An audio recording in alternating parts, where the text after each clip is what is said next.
গরম উনুনে বসিয়ে রেখেছিলাম, তরকারিটা একদম মাখা মাখা হয়ে গেছে।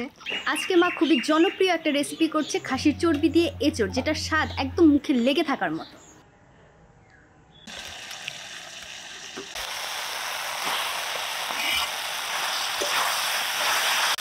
এবার এই কষানো মশলার সাথে চর্বিগুলো বেশ খানিকক্ষণ সময় ধরে কষিয়ে নেব।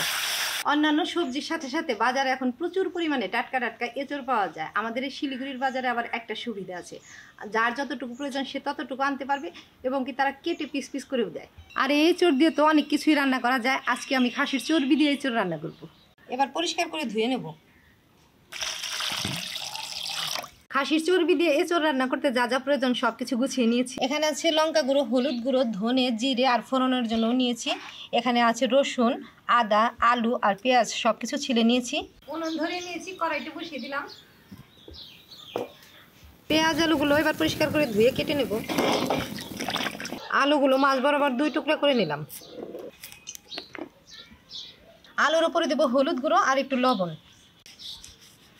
এদিকে কড়াইয়ের তেল গরম হয়ে গেছে, এবার আলুগুলো ভেজে নেব।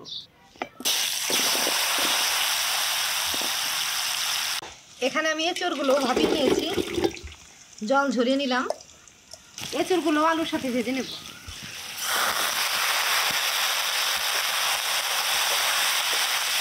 আর আলাদা করে নুন হলুদ দিলাম না, আলুর নুন হলুদই হয়ে যাবে।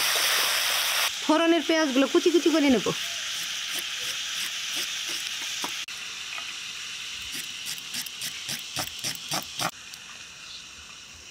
পেঁয়াজের মধ্যে কয়েকটা রসুনের গোলাও দিলাম। এদিকে আলু এঁচড় ভাজা হয়ে গেছে, তেল থেকে ছেঁকে ছেঁকে নামিয়ে নেব।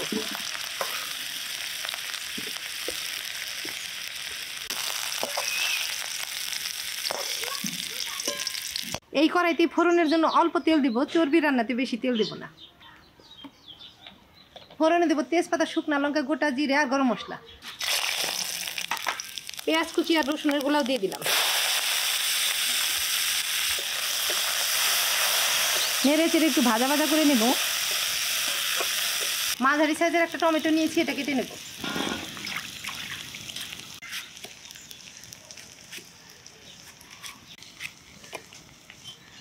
এদিকে পেঁয়াজগুলো লাল লাল হয়ে ভাজা হয়ে গেছে, এবার কাটা টমেটোটা দিয়ে দিব।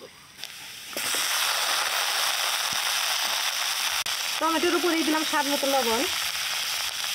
এদিকে কড়াই টমেটো নরম হয়ে গেছে, এখন পেঁয়াজ, রসুন, আদা, কাঁচা লঙ্কা, জিরে, ধনে বাটা দিয়ে দিব।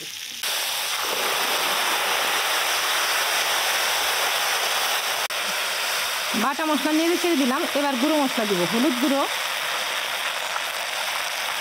লঙ্কা গুঁড়ো। মশলা ধোয়া জল দিয়ে এবার মশলাগুলো ভালোভাবে কষিয়ে নেব।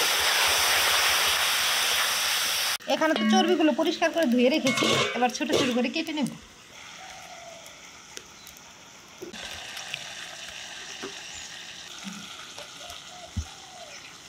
এদিকে মশলা ভালোভাবে কষানো হয়ে গেছে,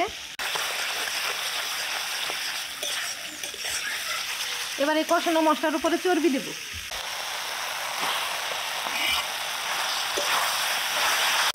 এবার এই কষানো মশলার সাথে চর্বিগুলো বেশ খানিকক্ষণ সময় ধরে কষিয়ে নেব। মশলার সাথে তো মিশিয়ে নিয়েছি, কষানোর জন্য একটু জলও দিলাম। মিনিট 5 মতো মশলার সাথে জাল করে নিয়েছি, এবার ভেজে রাখা আলু এঁচড় দেব।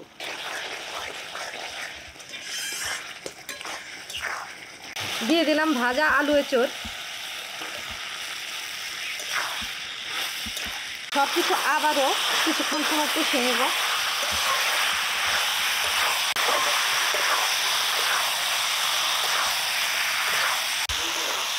ভাজা ভাজা করে নিয়েছি, এবার ঝোলের জল দেব।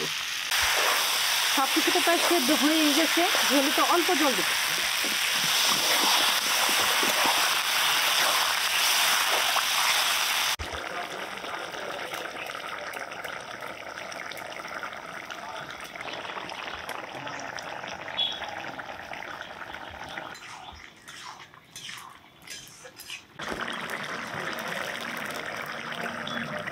রান্না প্রায় হয়ে এসেছে, এবার গরম মশলা গুঁড়ো দেব।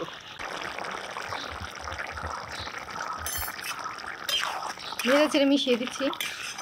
এবার কিছুক্ষণ সময় গরম উনুনে বসিয়ে রাখবো, এতে তরকারিটা একদম মাখা মাখা হয়ে যাবে। রান্না হয়ে গেছে, এবার নামিয়ে দিব। গরম উনুনে বসিয়ে রেখেছিলাম, তরকারিটা একদম মাখা মাখা হয়ে গেছে।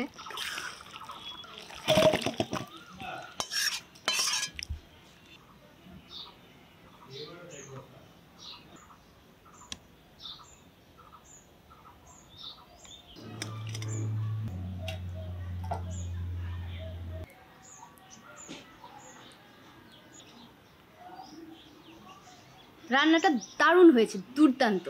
তো এই ছিল আজকের রেসিপি, খাসির চর্বি দিয়ে এঁচোড় রান্না করলাম। আশা করি তোমাদের ভালো লেগেছে। তোমরা চ্যানেলটা ইউটিউব থেকে অর্চা কুকিং সাবস্ক্রাইব করো, ফেসবুকে ফলো করো, লাইক করো, আর প্লিজ ভিডিওটা শেয়ার করে আমার পাশে থেকো।